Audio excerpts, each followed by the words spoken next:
Today we're unboxing Scourges.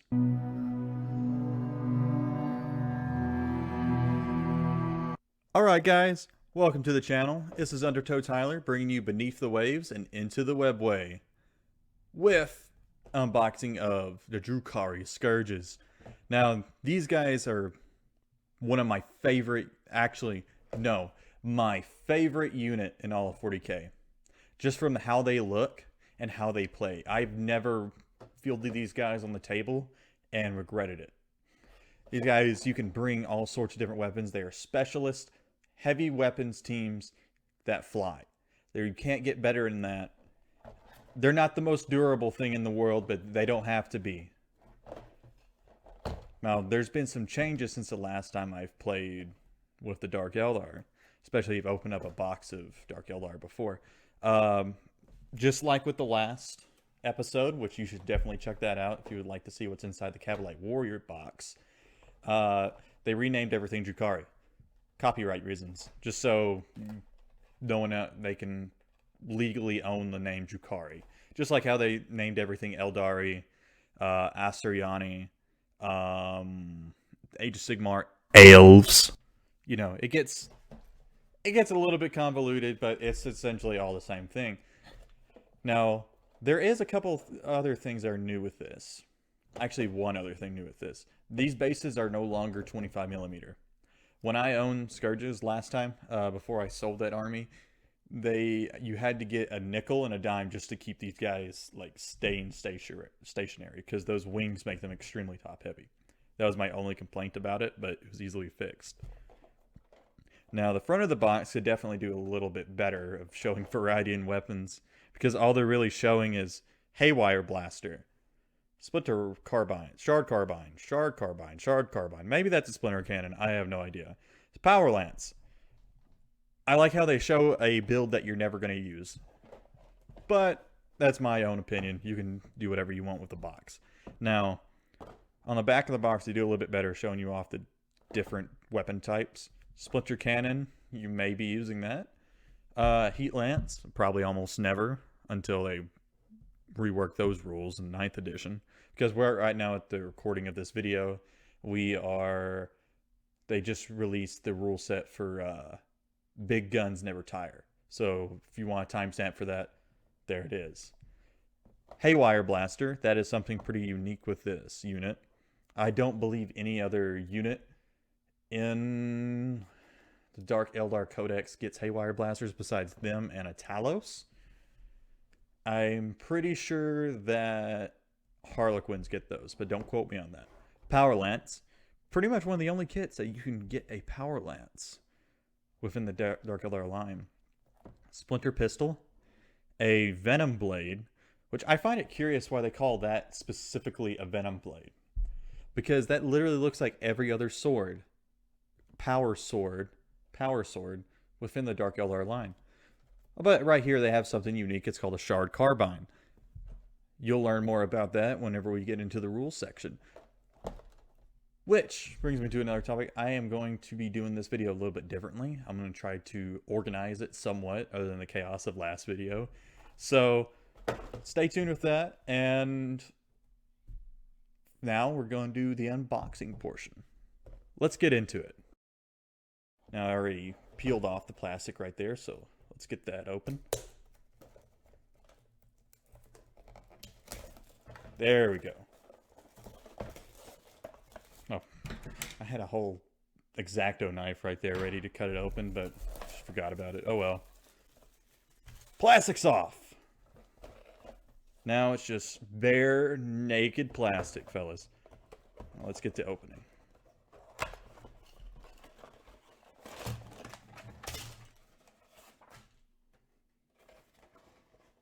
There we go. It's empty. Now what are you getting within one of these boxes? Just like with the Cavalite Warriors, you get your sprues, you get your bases, and you get your little instruction manual with... Oh, that's different. Oh, well, guys, it does not have any sort of data sheet that comes with the box. That's really strange because I could have sworn whenever they released the new reboxing of it, they had some sort of data sheet, just like the Kabalite Wars, but I guess I was mistaken. But it does come with some sick, though that is a classic Scourge. If I do recall, that is a classic fucking Scourge. What do you know? And there's a good little picture of Kamara. Black and white because they said, fuck the color beat. Alright, let's get into looking at the instructions. You know, it's just telling you how to build it pretty much. And correct me if I'm wrong, they do, if you end up getting just the sprue and you don't have the instruction manual and you aren't familiar with how these things go together and you don't really want to do a puzzle about it, they do offer these guides online. I know there was a Reddit post at least that had it all contained. Now, first things first, bases. The biggest change to this reboxing was the rebasing. These are 32 millimeter, I believe. Yeah, they definitely look smaller than 40 millimeter. But yes, they are 32 millimeter. You rarely see Eldar on 32 millimeter. Even their characters are on 25 millimeter. So that is actually quite different. Wow. But with that, it makes these guys not as top heavy as it usually is. Anyway, that's the basis. You've seen it. You know what it is. Now let's look at the meat and potatoes of it. The sprues. Yep, it's definitely like how I last opened up one of these boxes. You get all sorts of good bits. I've used these wings right here to convert a Master of Possession into a jump pack sorcerer. So there's a lot of bits right here that you can use. So that right there, I believe, is the Splinter Cannon. Whole bunch of little bits and bobs you can use. Faces. They definitely have really great looking helmets on here. Great looking headpieces. They have these back ends where you attach the wings. A little dynamic foot pose. That's why they have the slots on the 32 millimeter bases. There's a Shard Carbine. Right there. Oh yeah, here's a blaster. So that is also a very good there's not really a whole lot of ways you can fuck up loading out these Scourges. I guess the main way if you load out these Scourges is if you just give them one of everything. But we'll cover that in the Tactica portion. The Tactica, from my experience. Now look at these wings. This is what they call the Venom Blade. Well, personally, I think that just looks like a power sword in general. But potatoes. Now here's one of my favorite weapons for them. The Dark Lance. That's going to be, those are always great. I love those things.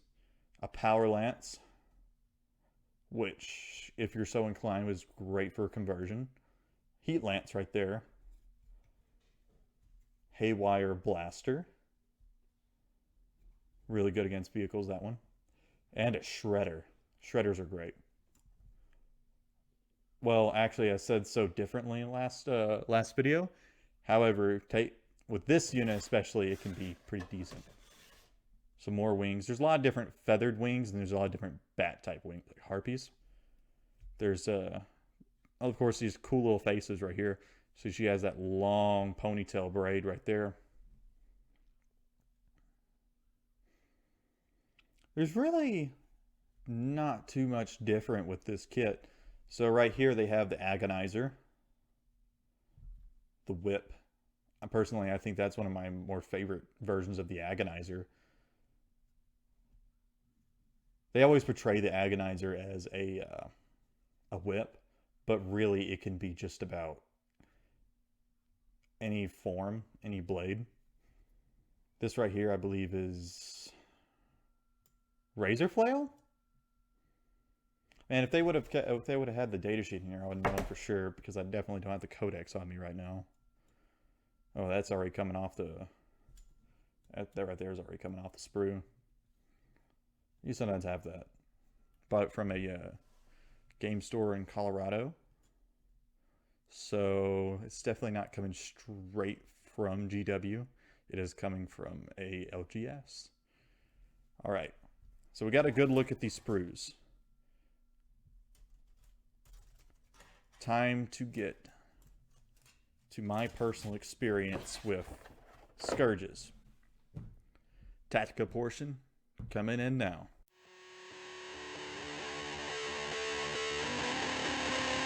Alright, so here's my thoughts with the Scourges, how I like to play them, how I think people should play them. Of course, you can have a different outlook, and some things to avoid when building these units.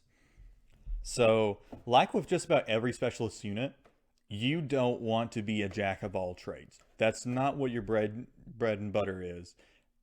That's a trap. You don't equip a Haywire Blaster here, a Splinter Cannon here, Dark Lance, Heat Lance. No, that you're not going to end out well.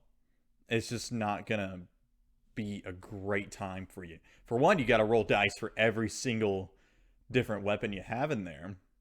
So that's more thought for you and more time not having fun. So if you want my advice, pick a weapon and then equip all 4 of these guys with weapons, except for the lady. We'll get in that in a second.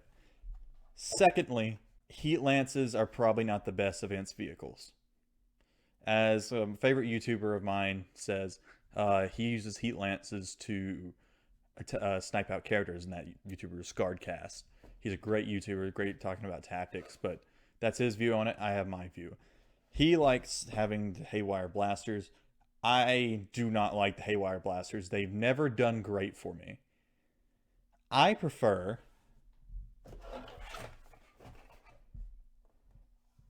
Where is it at? Dark Lance. Dark Lance. I prefer using the Dark Lances. All 4 of them Dark Lances. Why? Because it's my favorite unit and I want them to hit like a fucking truck. And these guys have a tendency to die like a sack of potatoes as soon as you put them on the field. These guys can deep strike.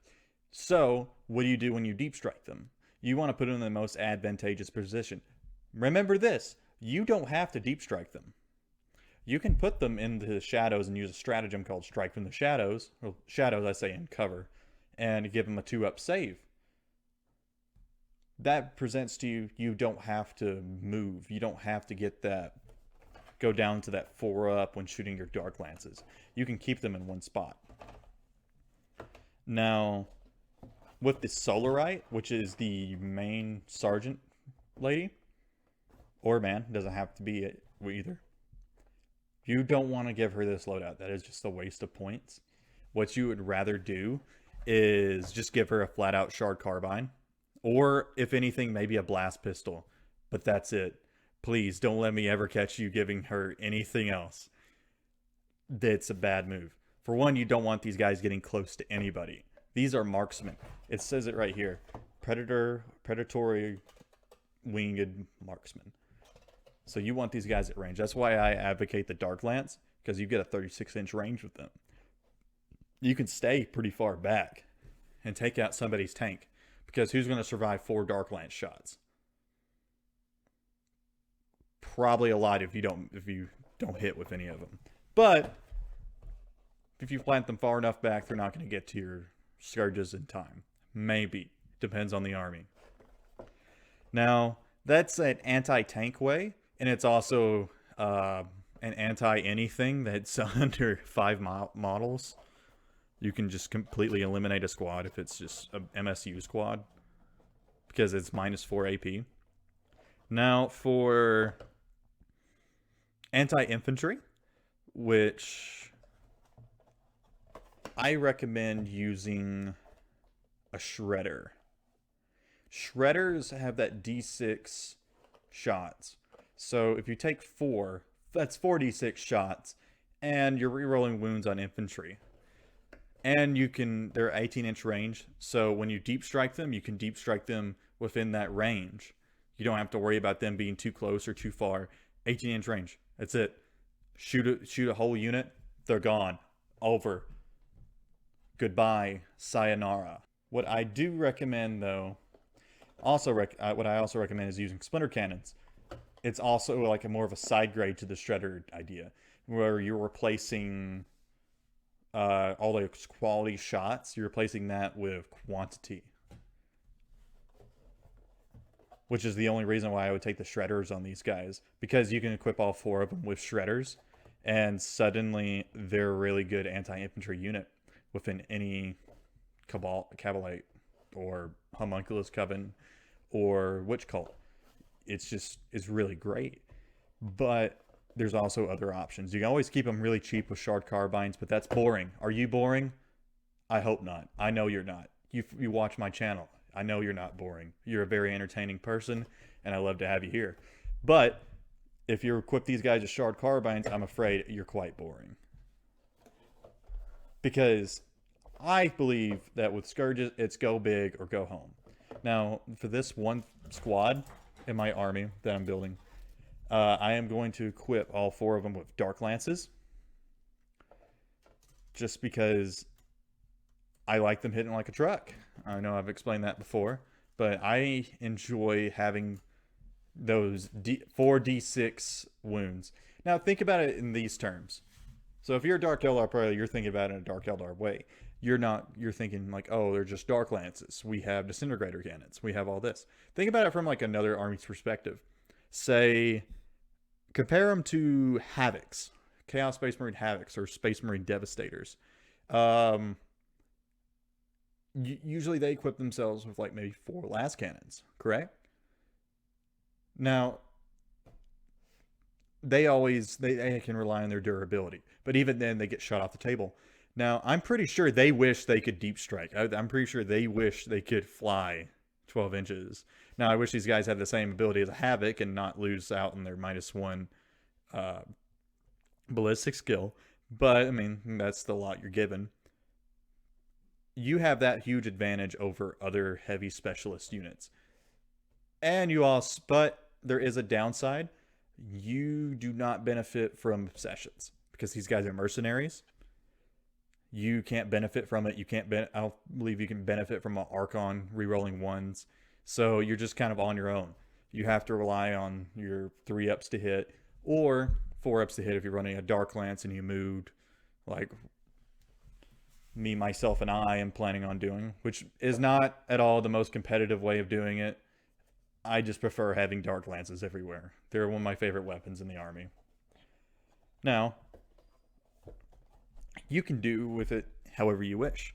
Splinter cannon shots will spit out a ton of shots. And if you're doing that, I'd put in like 4 more Scourges in there. Because it's just, you can do it and you have such rate of fire on that. You're spitting out like a shit ton of splinter fire shots. I would do that if I trusted splinter fire more. Because more often than not, you're trying to wound, you're hitting, and you have no problem hitting. You're an Eldar. You're hitting on 3s. But when you're hitting on 4, when you're wounding on 4s, that gets a little bit tricky.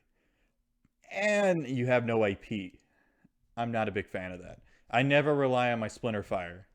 I always rely on my other fire, my dark light. I'm a big fan of dark light. But that's been the video, guys. I hope you enjoyed it. Scourges. If you're thinking you like the models, if you're thinking that, oh hey, I would like some heavy support in my Drukhari or Dark Eldar army, Scourges you can do way worse. I'm a big fan of them. They're one of my favorite units. Now to talk about the next video, I have something really good planned, guys. I have a haul coming in that I want to show you with some of my other stuff. I'm going to do videos of that haul. Some of it may be some classic models, maybe metal, who knows. But until then, I'm Undertow Tyler. I hope you enjoyed the video. If you liked it, give me a like and a subscribe if you want to. You don't have to. And if you don't want it, feel free to comment on how I can improve. Any constructive criticism is great. Any criticism is constructive criticism in my book. You can even tell me to go fuck myself. I don't care. That's fine. I'll take that to the notebook and I'll scratch it down. I'll make a note saying go fuck myself. I'll show it on camera too if you do it. Now, until next time, this has been Undertow Tyler.